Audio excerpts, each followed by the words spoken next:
Hello everyone, can everyone hear me okay? My name is Geraldine Fuller and I'm from BIPC Liverpool City Region. On behalf of BIPC Liverpool and our good friends at Liverpool City Region Music Board, I'd just like to extend a really warm welcome to everyone here who's taken the time to join us tonight. It's a fantastic community we've got together here, a really lovely mix of musicians, aspiring musicians, students, people running fantastically successful business, people growing businesses in their early stage. So it's really great that we have this community with us. Why are we having this event? We're in the business of business support and we love the music industry. The music industry is one of the most exciting business sectors there is, particularly in the Liverpool City region, where there is so much talent ready to be harnessed. And that's what's so nice about seeing different generations of representatives from the music industry tonight. Our job is to provide you all with support in some shape or form, and we really want to do that, and we're passionate about it. BIPC Liverpool is based in Central Library. In case any of you didn't know, Central Library has a fantastic resource for businesses on the first floor. You can come down and access all sorts of advice and help, free databases if you want to explore a market, find out what you should be charging, find out what your competitors are doing. Also, IP, people think, is that really relevant to me? Well, actually, yes. You don't want to be accidentally infringing somebody's trademarks or copyright. You want to know what you own. And tonight's event is all about making money out of the music industry. It's all very well to be passionate and creative, but if you don't make any money, you can't live. And we need the music industry to be rewarded, celebrated, and given the very best opportunities to succeed. And that's what tonight's event's all about. So I shall leave you in the capable hands of Ngunan, and hopefully we'll enjoy lively, stimulating and passionate debate, and hopefully you'll all enjoy meeting and networking afterwards. Thanks very much indeed. Thank you.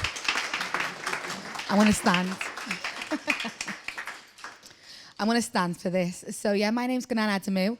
And if you don't know who I am, I present Upfront, which is a black magazine show on BBC Radio Merseyside. And if you love your football, you would have seen me on BBC Sports. Brap, brap, brap, brap. Because I'm a massive LFC supporter, so we were talking about Trent. I love Liverpool. That doesn't mean you can't support Everton. That's fine. But yeah, I'm a massive supporter. So yeah, my name's Ngunan Adamu. And I want to introduce our panelists of the evening. Is it early evening? Or is it, yeah, early evening? So let me get out the way. And I want you to really make a note of everyone who's here because they've got some amazing advice. And also, if you've got any questions as well near the end, definitely, jot them down as well. So we have Mike Walsh, who's LCR Music Board member and UK Head of Strategic Partnerships. Mike, can you wave for us, please? Hello. That's Mike. The guy with the cool glasses. First time. This is the first time. This is the first time me and Mike have looked at each other. We've been we're virtual buddies right now, aren't we? Social media buddies. Social media. I retweeted him. That's big. That's a bit of commitment, I think, in the It's a relationship. I commitment. like it. Yeah. The story happens when I unfollow you, but right now we're friends. And then we have Loren McShane. No, it's Loren. Loren McShane. I've been called worse than Loren now. It's fine. Oh, God. I'll answer to anything. I love Loren. Sophia Loren. So Loren is Head of Legal and Business Affairs at Sentric Music Group. Now, she will be handy. She will be handy because you need to know your law, you need to know your policies, and you need to understand, they need to really know how to protect themselves, don't they? And that's one thing that musicians sometimes forget because you're so busy making money that you forget that sometimes the relationship between manager, record companies can sometimes go down. So this is your lady. Love, can we have a round of applause for Loren? And we have, if you're a big The Wombats fan, we've got Dan Haggis. So would you say you're an indie rock band? Sounds about right. Is that right? Yeah. All right good, yeah. then. With the cool hat back to front. There you go. Do you know what I mean? Getting my sort of American grunge I'm vibes saying. going there. Can't remember the last time I saw that, but you know what? Happy to have you. Happy to have him. It's because I've got long hair now and it goes in my face all the time. And when I'm playing the drums, the microphone's there. And my cap, if it's forwards, bangs the microphone and then falls off and then my hair goes in my mouth and I eat a load of hair. And then I'm like a cat on stage going... So there you go. There's a backstory to this. There's a method. I love it. There is a method. And last and certainly not least is our cool guy at the end. Cool. Isn't he cool? Isn't he cool? John Robb. Don't call him Rob John, because you'll get vexed. John Robb. John Robb. He's amazing. So John has... journalist, singer, and writes for and runs music magazine Louder Than War. So Louder Than War, is that national? Is it online? Well, it's a website, so it's international, universal. Love it. Yeah, going across the universe forever and ever. Yeah. They always say, if you believe in abundance, especially spiritual abundance, it'll always be infinity. And we can go now. That's all we need to know.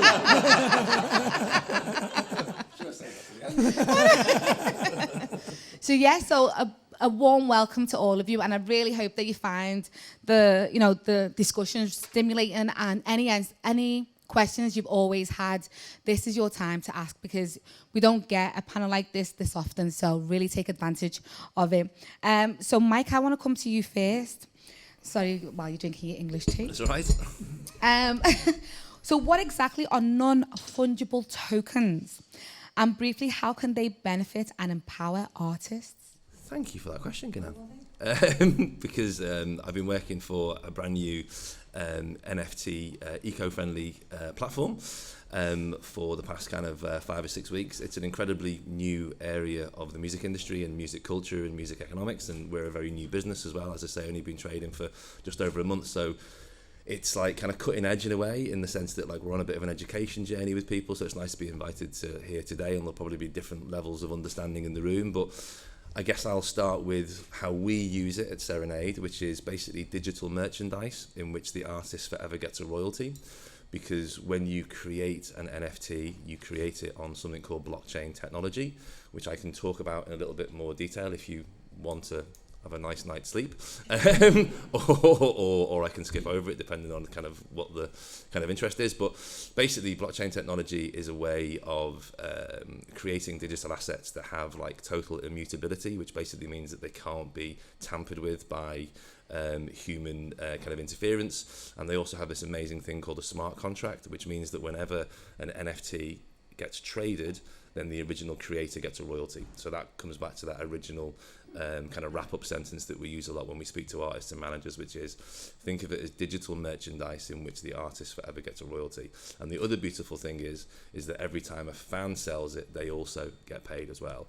And we can talk about how that works out percentage-wise if you want to later on or whatever. But basically, an NFT is certainly how we use it at Serenade. It's important to say that there are lots of use cases for NFTs, and some of them are very powerful. Like, for example, there's a company in Liverpool called Oculus that Lee runs out of Ditto, where they're using NFTs to fractionalize the copyright of a song, which is a really fascinating area. That's not something we're going to do at Serenade, because we have a phrase that we don't want to give anyone an excuse in the music industry not to work with us. And if we start going into major record labels and start talking about the fractionalization of copyright, we'll probably be shown the door. But what Lee's doing is amazing, and as a future use case for the technology, that is pretty mind-blowing. So just kind of very quickly, so the idea of like fractionalizing a song, so I think he's working with some up-and-coming rappers, for example, who, as opposed to doing like a traditional crowdfunding thing on maybe Kickstarter or one of those platforms, or Pledge, which doesn't exist anymore, but all these platforms that you might be aware of, what people can do now, what a songwriter can do, is they can sell a percentage of their song to their fans. So the fan will, so let's say they want to sell 50% of a song, then they can do that, and a fan can own that via the blockchain technology forever, and they get paid automatically when that song makes money. So it's an incredible concept, and definitely feels like a big part of the economics of music going forward. Not something we do at Serenade. We're on the more merch side, as I say. But yeah, that's a kind of very rough overview of what an NFT is from my perspective, but also another perspective, I guess. So Is it similar to Bitcoins then? So the Bitcoin thing comes in because cryptocurrency, which is what a Bitcoin is, that is all created on blockchain technology as well. So I personally like to separate NFTs from cryptocurrency because I think they are two separate marketplaces. You do get people that are into both, and there's this kind of myth that there are like 50 people in the world who we call crypto whales, who basically made a load of money on Bitcoin or Ethereum or some other cryptocurrency, and they go around buying these kind of high-end NFTs, which are like fine art almost, because that's, like, to go back to my earlier point, that's one of the beautiful things about NFTs is that you control the price by controlling the scarcity. So if you were to mint one of one, then obviously that's a very high price as opposed to one of 1,000, and then you price them accordingly. And, you know, so like music artists like Steve Aoki and Lauv and a few others have like done quite kind of big headline kind of grabbing drops in that world, where they've like sold NFTs for like literally like tens of millions of dollars, but that's being bought not by real fans, which is what we're going to target at Serenade. That's being bought by the 50 crypto whales in the world that can afford to do it because they've moved crypto around and they've made out of that. Okay, this is so interesting. It's so interesting. I want to ask loads of questions, but I'm not going to because I know everyone else is going to have questions. So Loren, so as a legal professional, are you having to do a lot of research to find out more about this relatively new currency? Yes. Yeah. Short answer, yes. Yeah. Move on. I'm going to joke. Yeah, no, it was terrifying when people started talking about NFTs and they were like, come to me, oh, Loren, what are these? And I was like, I don't know, let me go and find out. And it's strange because there's so many facets to what an NFT is. So you've got the kind of token, which if you imagine it as like an old-fashioned CD, and then you know it can be transferred to person, but you've still only got one, it's ownership. And then you kind of peel that back and you've got the layers of, okay, well, we know what a non-fungible token is now, which Mike so concisely explained, but then you can sell this, but what are you selling? And I think that's the crux of the argument at the moment, especially for different areas of the music industry. So I think NFTs really work for digital merchandising and they're a great source of income and revenue in some respects. But again, as Mike's just mentioned, the fractionalization of payments with copyrights, it's still in kind of concept theory world, and how that will actually work if you're selling a copyright opposed to, say, a digital artwork piece or some other form of merchandise that's been specifically created for an NFT. That can work, but would it work with copyright? It's such a huge area and it's still kind of developing. So, I mean, I don't claim to be an authority on it, certainly, but yeah, it's super interesting and trying to kind of research the blockchain technology, how that impacts the sale, how then the law hasn't quite caught up to it yet, so who regulates it, and I think that's along with the ecological impact of researching the impact of that on the music industry and what that would look like. Regulatory bodies, you know, it's not a financial service, but it's not. Do you know who regulates it, Mike? Is there a regulatory body yet? No, I don't think there is. So it's essentially a financial service and it's a trading of currency without any regulatory authority. So that's again another facet of, yeah, it's super scary because if you get ripped off, who do you go to? There's no ombudsman, there's no... Sorry to cut you, Loren, but also, you know, if you're in a band, and you're all part of writing music and all your names are on those credits, then what if one of the band members decides that they want to sell it? How do you block that? How do you stop that? Because I saw there was so when Damon Dash and Jay-Z used to work together, obviously they don't get on now, but Damon Dash was trying to sell some of the old Jay-Z album. Was it the Black Album that he produced? Yeah. So he wants to sell that as an NFT. And then obviously Jay-Z's got all this money, was able to block it. But if you haven't got that kind of money that is murky waters. Like how... I mean, that was really interesting, wasn't it, that story? Because, I mean, you know, to Loren's point, like, when you buy an NFT, you're not actually, well, unless you're in the fractionalization thing that I was talking about before, when you buy like a normal merch NFT, you're not buying any copyright. You're basically buying, think of it as the equivalent of like a rare piece of vinyl. So like you're not buying any copyright associated with that, you're just buying it that you can then trade. But unlike the vinyl, when you trade it, the artist makes money. So that's one of the good things about it. But sorry, the thing about Damon Dash was that was quite weird that he was trying to sell it as an NFT, because like he's got like producer credits on that album, so he makes money from that album. So if you wanted to sell it, just go to lawyers and do it on paper. You know what I mean? So I didn't understand why he wanted to do it as an NFT, because I think it's quite Surely, strange. even as an NFT for him, you'd have, let's say, as a producer, you typically have, say, 4% of the, the rights to it. On the mechanical side, you wouldn't you just go, well, okay, yeah, but it's the same deal stands for NFTs. Obviously, the law probably hasn't caught up yet with, as you say, it's not in the contract, so there's no specific thing. But I mean, if you sell the album as an NFT, then surely the split would be 96% to, well, 100% to the label, whoever put it out, and then he would get 4% of that. But it's not regulated in that way yet, is it? Where the labels have everything in place to deal with the. Yeah, maybe that was part of it. Yeah, or do you know what? I think part of it was the perception that you were buying copyright. I think that would have been weird. I mean, like that's why Jay-Z would have kicked off. Actually, would it be like, so you're, but then again, was he selling copyright? Do you know what? I don't know about the story. Exactly. Well, this is it, because you all know Jay-Z, don't you? Damon Dash. Do you remember Damon Dash that used to work with him? So I think for me, Damon Dash did that to get himself back into the limelight, because the whole thing didn't make sense why you would try and sell it in the first place. Yeah. Oh, you mean he was trying to sell his 4% or whatever? Well, this is it. He didn't even say. He just wanted to try. So from what I read, he was trying to sell that album, not even the 4%.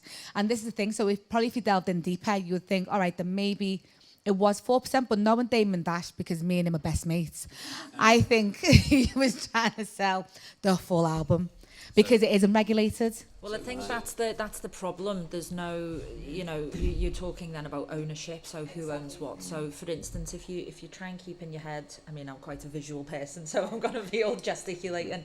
But if you keep in your head that NFTs are a really great source of revenue, and especially with Serenade, they have absolutely nailed the ecological issue also. And it's a great source of revenue, but then when it comes over to the kind of ownership of copyright, whether that be a recording or publishing, then it doesn't work, because if you for instance sold 1,000 NFTs, 100 NFTs, all worth like £1 to them, then who pays? Like if you've got something that you can trade, then the money passes with the actual object.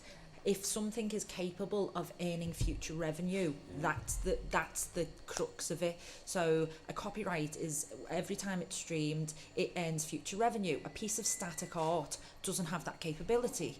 So it's that chain of ownership, and then the potential for future revenue earnings. So if you then as an artist went, okay, I don't want any royalties for that album. Once you buy it, it's yours. You're the only person in the world who owns it, and I'm not going to take any royalties. You could definitely do that on NFT, because there's no issue of ownership, and there's no issue of who do we pay when it's streamed on Spotify. And that's the kick for NFTs in the publishing world, because if NFTs worked in the publishing world, they'd work instead of a publisher. They wouldn't work with a publisher. It'd be an alternative way to sell your music.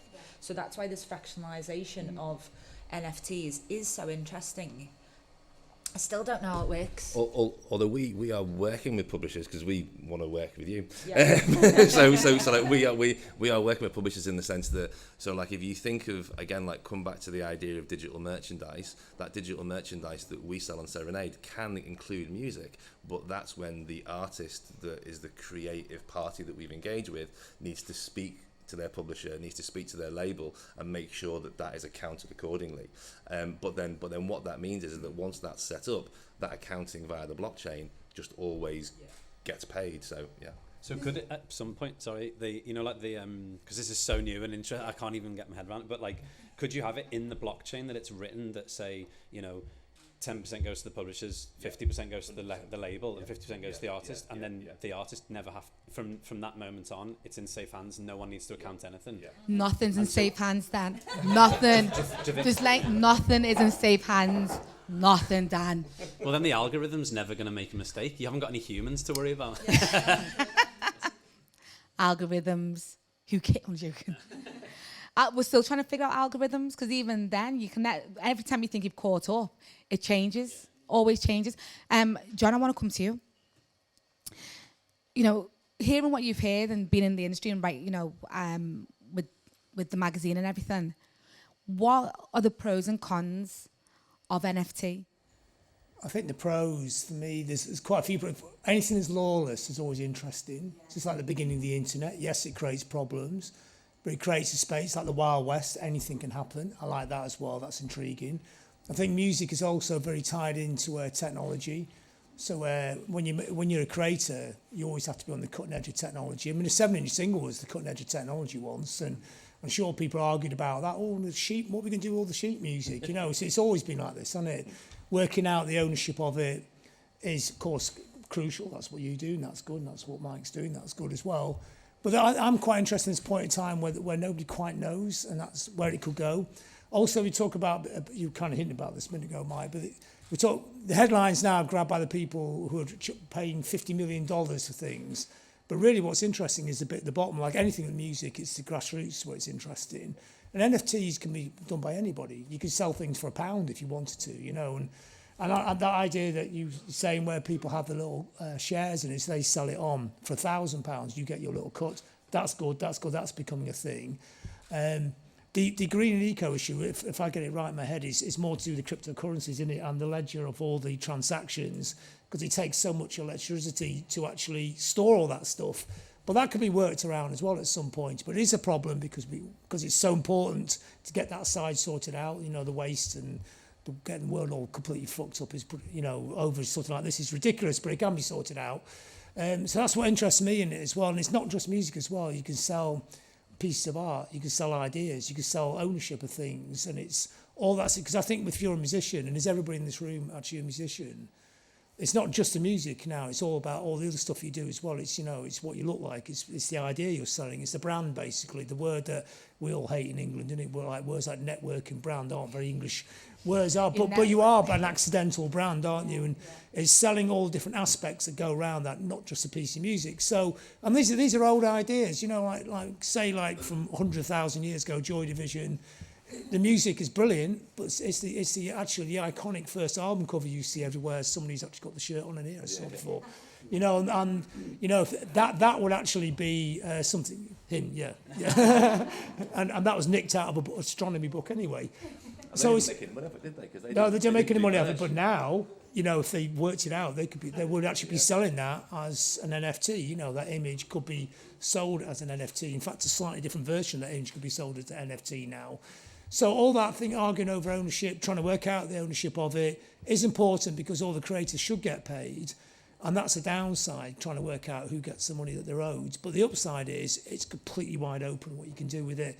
And that's where creativity gets exciting. The minute there's rules on it, rules on how you make music, how you propagate music, how you sell music, you know, a long, very nice career path, it's boring, isn't it? Who's interested in that? But don't we need rules sometimes, though, John? No, not at all, no. You can tell, can't you? You can tell he doesn't follow rules. You can see it.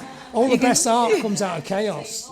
As soon as you tidy it up, it gets really boring. Well, this is it, isn't it? And I think right now, because it's not in chaos, but because we're still trying to understand how this works. Well, that's chaos. Digital chaos. Digital chaos. Disruptors, and that's what we need sometimes in the industry, is disruptors. We need it all the time. Yeah. The more disruptive, the more interesting it gets. As soon as the people that run the music industry get control of the music industry, that's when it gets boring. Yeah.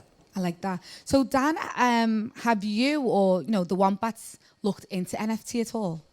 Yeah, obviously it's so new. I'm always kind of keep up to date with any cutting technology, like when MySpace first came along. Oh, remember MySpace? Does anyone remember MySpace? Yeah. That was like, what's this thing? Wow. Yeah. And Todd, the bass player, he actually started like going on there, inviting people to gigs before they were, we'd go and be like, we're playing in Leeds tonight, come and see us, and drive there ourselves, and 3 people would turn up, 2 of them from MySpace, and you start going like, oh wow, this actually makes a difference. And so from then on, that then kind of led to us getting signed. And I think for any band nowadays or any musician to not stay up to date, as you were saying, with like whatever technology is bringing, whether it's Pro Tools or any advancements in the actual music making side of things, or I mean, we just made our whole 5th album across like audio movers and Zoom because of the lockdown, and like one of the guys is in LA, the other one's in Oslo, and like we put together a whole album like that, and that was using technology. So why would we not look into NFTs? I mean, for us it's like, of course we're going to look into it, and me and Mike had a chat before about it because I'm very new to it. As everyone, you know, I mean, they're only a month old as a company, so it's very early days. But what you could do now, you could draw a wombat on that piece of paper and sell it as an NFT. Yeah. Take a photograph of it and sell it as an Sell the NFT. Isn't that photograph. amazing? Yeah. But that's the thing. Yeah, so obviously, I think, obviously most, you know, musicians are they're creatives in general, and all of a sudden to have this new kind of world to like access and to explore as a creative outlet as well, and maybe do things that I mean, there's so many things that come into your mind. It's almost a bit overwhelming, but you know, I think that's obviously what's great with today as well, to try and digest what's happening. But for our album coming out in a few months, we're definitely looking to see how we can do something with it that is interesting, creative, and because Mike was saying before that like you know, someone he knows is a young person who's on the phone a lot and like has an avatar and goes into this metaverse. I mean, for me, that's kind of like, what? I don't know if anyone here are like gamers and stuff who do that. I remember is a Second World was a big thing back Second Life. But that's like buying your album and going into that world. You know, it's just another version. No, of course, exactly. It's escapism. All creators are creating a world to get lost in. Yeah. But you know, hearing about that, it's kind of like, wow, you could make an avatar of like a wombat.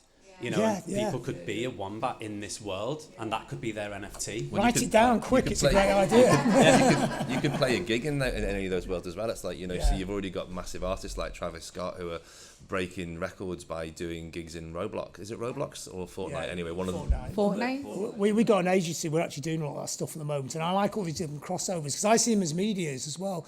I mean, gaming, you don't even have to play games to understand it as a media. I mean, radio is great, you know, and TV is great, and websites great, but gaming and even NFTs in a sense is another media to propagate your ideas, your music or your art as well. So they should all be embraced all the time. It shouldn't just be so. I mean, it's great to do the trad things, you know, putting out a record, vinyl, it's beautiful. It's like an antique though. It's like collecting grandfather clocks. But what about the future? You can have both. Let's have both. Let's celebrate both. And you know, it's interesting because my little one he's 10 and he plays Fortnite a lot. And if you look at his Spotify playlist, it's completely different to mine because he's picked out all these songs. Like he's got a mix of classical. Is it Man Down Under? No, it's called, is it? I come from the... Oh yeah, Men at Work. Men at Work? Yeah. So I was like, where I like your version. But I was like, where on earth? And like you'll have like you know, what's it called? That's Anime. what I'm saying. It's a media on its own. Yeah. So you got radio, TV, and gaming, and probably eventually, at some point, NFTs will form themselves to media. And we don't even know what that is yet, but it could be something in the future. If you were smart enough, you could work out 5 years' time. Yeah. You make a lot of money. But it's like hearing the way you guys are talking about it in my head, it seems like it's a lot of work. It seems like it's stock trading. Having to be on top of it all the time, you know. You have to be on top. Social media now, like you have you to know, be on top of that. bands, Yeah. art label manager and everything. It's like you've got to stay on top of social media, and you know, as someone that doesn't come very naturally to, we've got a social media company that like basically take care of it all because we won't do enough, and like that is just the way the world works now. I mean, you can try and be as underground as you want, but inevitably, like if you're not on the main social media platforms, and you can use that as creatively as you want as well, you know, try and do positive social mediaing, like whether it's, you know, mental health or you can support loads of different causes and bring that into the conversation amongst your fans and stuff as well. I think it's better if you do it yourself though. Yeah, if it's in your voice. A mix of both, maybe. No, we do. No, we do. We, you know, we always try. We do lots of it ourselves. It's just that like a lot of the stuff is technically kind of, you know, we can't do a lot of the stuff that, you know, if you're doing like an animated version of your single artwork or like where things are, you know, like that side of things. You can do it on your phone. You can have an idea. Yeah. Well, you not probably as could. I'd rather just sit there and play the guitar, though, to be honest. It's still creative though. That's why I think companies like Serenade though are great, because it does take all the hard work out of it, and not to be the poster girl for Serenade because we've only chatted briefly once, but this the is what he did to me on Twitter and LinkedIn. but like the ecological thing that you've got like boxed off and the simplicity of it, you don't need, like I can barely use an iPhone, and when I chatted to these guys I was like, oh yeah, okay, well then that seems, actually like I could do it. So I think it is a mix between two. Well, thank you very much, and we'll pay for that PR campaign. but it's like Ngunan said before, which is really interesting, that you said it feels like you need to be across it, like it's stocks and shares, and there's two separate things in there that I'll just unpack if I can. And I think one is that again feels like a bit of like a cryptocurrency kind of view of it, and like I know people that do like day trade in cryptocurrency, and I think it drives them a bit mad, and it's very volatile and all the rest of it. We really want to separate ourselves from that, because NFTs with us especially, when it's just merchandise. And by the way, I think one of the things that we've got as a bit of an advantage, even though we're very early in the space, is the fact that our checkout when you buy something from us is just a normal fiat currency checkout. So there's no conversion to cryptocurrency and then back or anything like that. So it's like buying a jacket. I mean, it's like buying a CD or anything online. And I think that's obviously got to be the future, because it's got to be really simple, it's got to be really demystified. And again, the other thing that we kind of really want to get across to everybody is the fact that once you bought an NFT from us, or from anywhere to be fair, its value is totally separate to the cryptocurrency that helped mint it, because cryptocurrencies are so volatile. NFTs, once they've been minted on blockchain, which is used the kind of structure that cryptocurrency's on, but then it's separated, and then that NFT has what we call a real life value, which is basically as valuable as anybody wants to pay for it. So then it does just become your merch, and it becomes the t-shirt on eBay, but unlike the t-shirt on eBay, the artist gets paid every time it's sold. It's it's the limited vinyl, but unlike the limited vinyl that trades in different shops, the artist gets paid. So it's that kind of thing, really, very separate to crypto. It's an important distinction that the two quite different worlds. One uses the other, but one isn't the other, is it? Exactly right. Yeah, exactly people mix right. them up. I like that. Do you have any questions? Don't be shy, guys. Don't be shy. Yeah, I'll shy. Come. I'll just take the call. Phone a friend. Might have had a good question. So what's an NFC? What like? I get what like the sort of NFT. Sorry, yeah, that's the one. I get sort of like how you can go about utilising it and things like that. But like when you're talking about merch, so are you saying that you could put a T-shirt on there, or is it a digital? It could be either. It could be you could record yourself rehearsing and put one of those songs out as an NFT. And what's good about it for bands is it's a strong band to fan relationship as well. So I don't know what size your band is. I haven't got an idea, but you will have some fans. And hopefully. You probably know their names. We'll find out on the 4th. And the modern model of a band is that you're like a little community, really. And this is part of the idea of the community thing. So you'll be selling them direct. Of course, you put an album out, you'll be selling to them direct. But this is like a little extra, So the inner core of maybe one person has that one version of that song that nobody else can get. And if you're a music fan, you always like to have the thing that nobody else can get. It's like everybody has it. Yeah, it's what it is. And everybody has that horrible collector's gene, which you can't shake off, which you waste all your money on. And it's like that the other way around. You're selling them the ultimate collector's item. And when they get bored of it, they could sell it on. But with the system that he's like putting together, you would actually get a little cut of that. So if you sell it for £1, because your band's just starting now, if you get really popular, suddenly it's worth 10 grand, then you get the little cut of that exponentially. But you have to. It's becoming like a little more solidified system. You could do something you can do something digital where it's like a song or like a picture that you've drawn, or I could sell like Danny's pants. You could do that, so you send it to them. Let's put it up now and see. You could do a lottery. You could do a lottery for them. So, for instance, you could sell an NFT that was worth one ballot in a lottery, and then whoever wins the lottery then gets the pants. Yeah. But you could. Let's keep running with this one. Or they could get to go round to his bed sit to pick the pants up off the floor. Could be an NFT as well. NFT pimp. Yeah. Should we take it back just a step? So that's more of a fungus token. Should we take it back just a step to kind of help visualize it? Because where your head is now is exactly where mine was like a year ago, and I'm like, I just can't visualize it. So I'm going to try and do my best to visualize it. So at the moment, a lot of NFTs that are being sold are like little video memes kind of thing. So kind of like the thing that you'd like, share on social media or whatever. And then everyone goes, yeah, but am I buying that? So do I own that? It's like, well, you own the version of that, and we've told you because of blockchain technology that there is one of 50. So that then becomes collectible because of the scarcity entity. It's a bit like you don't own the Mona Lisa, but you own a postcard of it. And if exactly, so if the Louvre did 100 special edition prints that they put a stamp on and said we're only going to make 100 of these, then you're not owning the actual thing, but you're owning a very beautiful, limited, high value version of it. So I guess that's one way of thinking about it. And then the other question we get asked a lot is, so how do people display it? And we have got people now who are buying really beautiful NFT art offers, and they're displaying them at home on their wall. So you can get a projector on Amazon for 30, 40 quid. Obviously other online retailers are probably better and not ruining the planet, but anyway, and you can have an NFT gallery at home where you show off your art. But actually, I think that when itself will be, of a certain demo. I would do that, and actually I've not yet, but I will do. But I think when they really come into their own, and this is the reason we were talking about the metaverse stuff before, is when you've got the younger generations who are just more digitally native, they're spending a lot of time online. It's just a lot more convenient for them to display their taste in a digital way than it is for me to get Dan drunk and take him up to my office at home and show him my vinyl, because he lives in London. Because he lives in London and it's a bit creepy. Do you know what I mean? It's more the idea of having it than actually seeing it. Well, true. That's how you work with collectors. But the fact that we think that in a couple of years' time, everyone in this room will have a digital public wallet.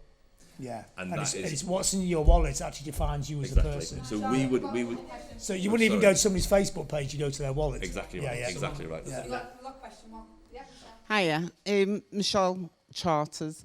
I'm the head of the Larry Smith estate, the Run DMC, Houdini, Curtis Blow, producer, writer, and we've just gone through hell to just get his royalties and his publishing back. One of the things I would say is that as a person who's heading a music dynasty now, and definitely a legacy, because I've seen the work that happens when, young people who are going into the industry don't understand it, get mesmerized by it, don't sign the contracts, don't use great lawyers to protect their rights and to protect their music. It's kind of, this is another level. I've just gone through hell, just getting royalties and publishing back for really important historic music. This is I'm asking the question, so I've just gone through 6 years of hell of fighting to get what is owned by our family. What do we do? How would we sell Larry's music? How would we sell any of the Run DMC that we own on this site? Because I feel a little bit uncomfortable, and I think mine's coming from a personal view of people, and young people especially, as musicians going into an industry that can either break you or make you. He's no longer here, but his legacy, his music, pays royalties as a dead man, as a dead musician, for the next 75 years to the family if they own it. And so I'm a big advocate for musicians owning their own. I'm a massive advocate for musicians understanding the business of music business, because that's the most important. So you've just completely thrown a bomb into me, where I'm going, oh my God, it just took me 6 years to just understand that. How the hell do I understand this? Because our estate now is still working internationally in New York and here. Snoop Dogg's just used Larry's music in a commercial. We will get paid from that. But in terms of that, what would we do? Would we use it? Would you suggest, especially because I listen to lawyers now, after what I've been through? The way I would understand it, you still own the music. This is just a way of you making more of the music, essentially. I mean, please, let's have a chat at a later date. We'd love to talk to you about it, but this is actually an opportunity for you to do far better out of the assets that you own than it ever did when it was sitting at a record label on an 80-20 or whatever for life. I don't know what the deal was, but you've obviously... It was a good deal because Larry was good with his music. He understood it. Yeah. So when he died, I knew that the music was worth money. Yeah. I just didn't know how to go about it. You was worth billions. But you know what? I'm But not you know. awake. But do you know what is?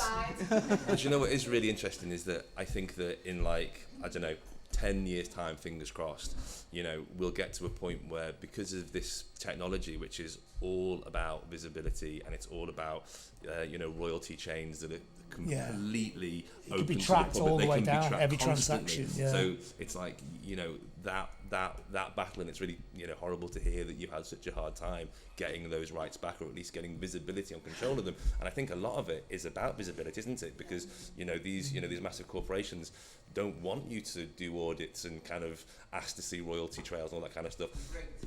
Rate termination contract. Yeah, do you know what I mean? The part of this is wrecking the environment is actually powering the servers to collect the information of the tracking, isn't it? That's part of the problem, isn't it? Well, yeah, and actually, yeah. I mean, we should come on to the eco bit in a minute, because that's a really big point. So we should come on to that. But and there's a follow-on question here. Thank you. Hi, yeah. Now, just following on from what Michelle said there. So I follow all of this, and I listened, because I'm an antique. I listen to Radio 4, so I listened to this NFTs in relation to art. And what they were talking about was saying that a lot of there is a lot of issues around fakes. So I suppose what are the, and I know this goes counter to what you were saying, John, about the Wild West, because it is a bit like the Wild West. So what's to stop people from ripping off and going, well, I want to sell his underpants and I'm going to put it on and sell it as an NFT. And it's caveat emptor, buyer beware. You buy it. I've had a few drinks, yeah. No, but it's a serious question. How do you legislate against that unless, like, I trust you, Mike, with my life? I was just about to say, I think it's down to the platforms. Yeah. So we see some of our competitors selling artwork that they don't own. And it happens all the time. Yeah. So, you know, they literally take a JPEG of a Duran Duran album or whatever it is, and they say, right, okay, we're going to do a limited run of the front cover of Rio and blah, blah, blah. It's like they don't own any of that IP. So it is pretty ropey, actually. But whereas we're a very curated site and we only work with things that we know are legit, and we speak to people that own the copyright and only those people and all that kind of stuff. But that's a good question, because like in any sector of life, you're going to get people that are trying it on. Is it any different from YouTube? And everybody's videos are all over YouTube on everybody else's YouTube channels, isn't it? And you don't get anything back from those either. I mean, trouble is like anything, isn't it? The humans always corrupt it, don't they? Yeah. I think it's, how do you police that? You know, how do you know? So every time I play, even though BBC has paid, you know, whatever millions in terms of, you know, to be able to use music on the radio, we still have to sign, well, we have to fill in forms to make sure that bands are getting paid. And if we don't fill those forms out properly, we get like a flag. So every presenter, if we don't fill in the right details, we get a flag on our names, and we get called up to make sure that we put all that information in to make sure that the artists and the bands are protected. So how, in terms of NFT, what questions and what checks will you be doing to protect artists into making sure that it is their work? Yeah. So I mean, I guess it's two things. As a responsible platform, we only ever deal with the people that we know are the rights holders. Even though, again, you have to be clear, we're not selling copyright, but we need to at least make sure that if they're selling a visual or a piece of music, that they do have the genuine rights to it. So obviously, we have to just make sure that that's really clear. And then in terms of the artists getting paid, the beautiful thing about blockchain, and I don't want to sound like some kind of crypto bro lunatic. Yeah, said no one ever. But this is true. The beautiful thing about blockchain is that those PRS forms that you have to fill out in the radio station, you don't have to do anymore, because it's all done automatically by the database.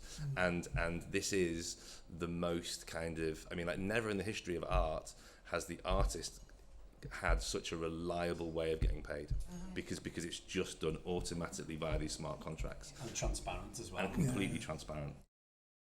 Hello. Oh my god, this is really weird. I feel like Beyonce. Hello.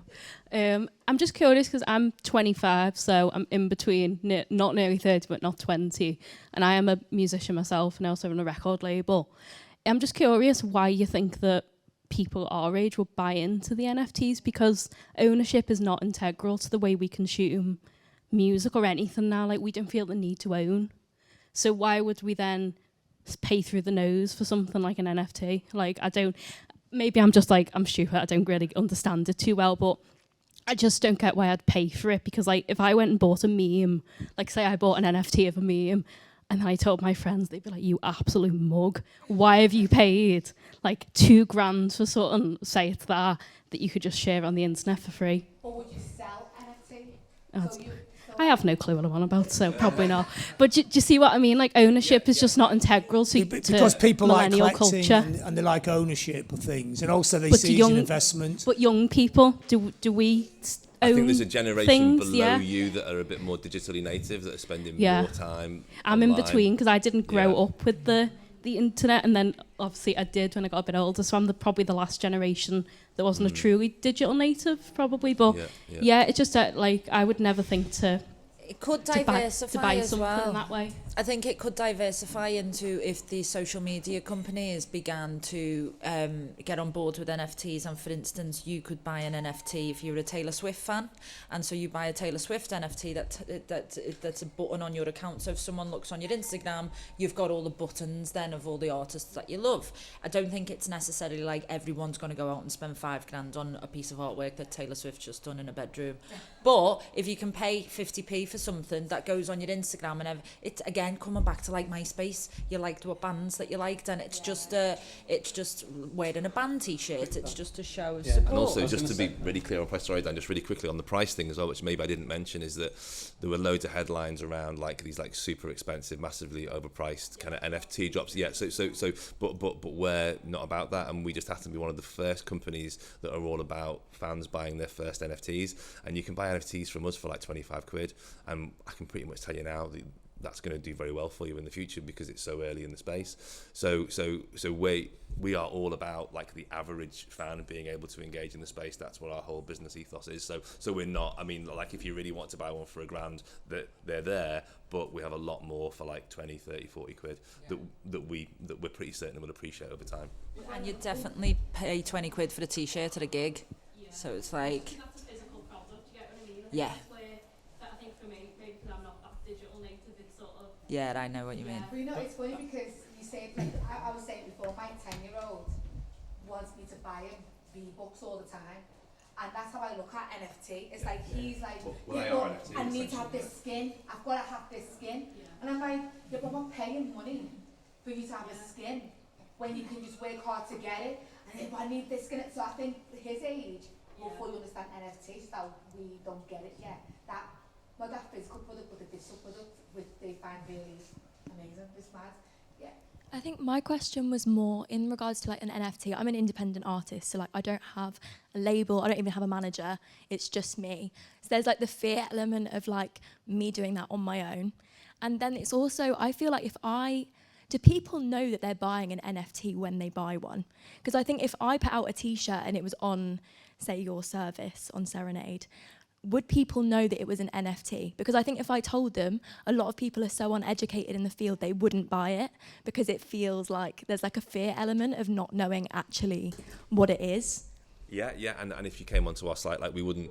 Yeah, I mean it's just really clear that it's NFT. So yeah, I mean we don't do anything other than just being really really clear about what it is. And also you do strike an interesting point, because one of the things that we talk to artists about all the time is the fact that because it's such a new space, what you're offering needs to be really really simple.